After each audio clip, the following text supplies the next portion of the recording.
Mr. President, this is my first or maiden speech in this Parliament. As a UKIP East of England MEP, you will expect me to be a rebel, and I will try not to disappoint you or my voters.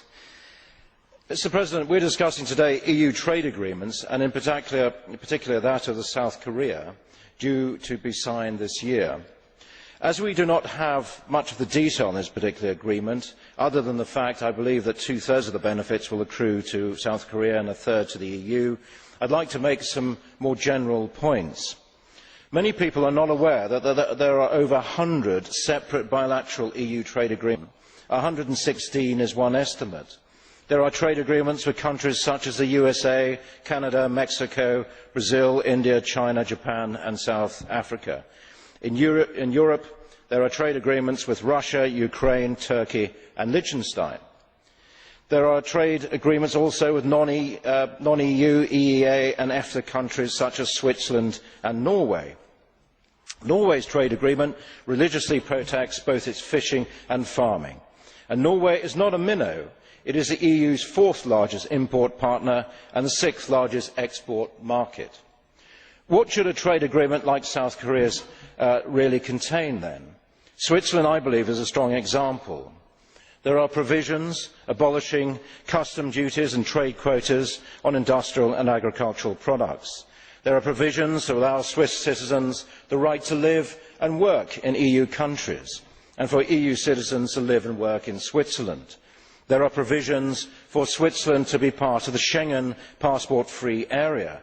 The Swiss can be in the European Environment Agency, if they wish, the EU's film and education programmes, and they can apply for EU research grants. There is cooperation on airlines, on asylum and on judicial matters.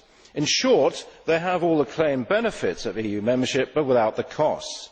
Now, it is true Switzerland must pay 600 million Swiss francs a year for access, but the Swiss government reports savings for not being a member of the EU amounting to 3.4 billion Swiss francs, a net saving of 2.8 billion francs a year.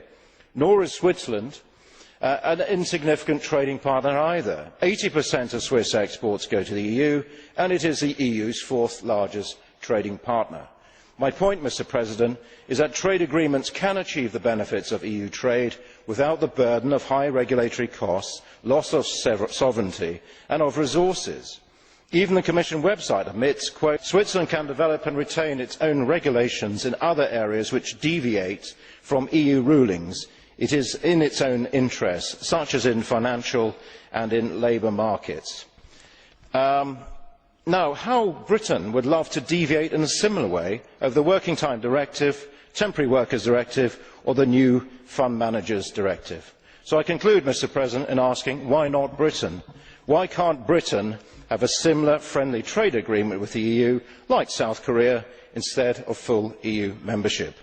Britain on its own is the largest single trading partner with the EU, with a £40 billion deficit a year.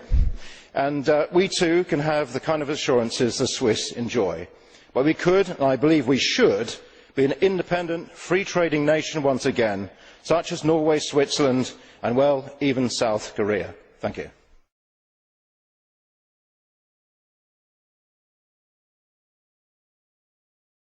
To find out more about who we are and what we stand for, go to the UK Independence Party website at www.ukip.org.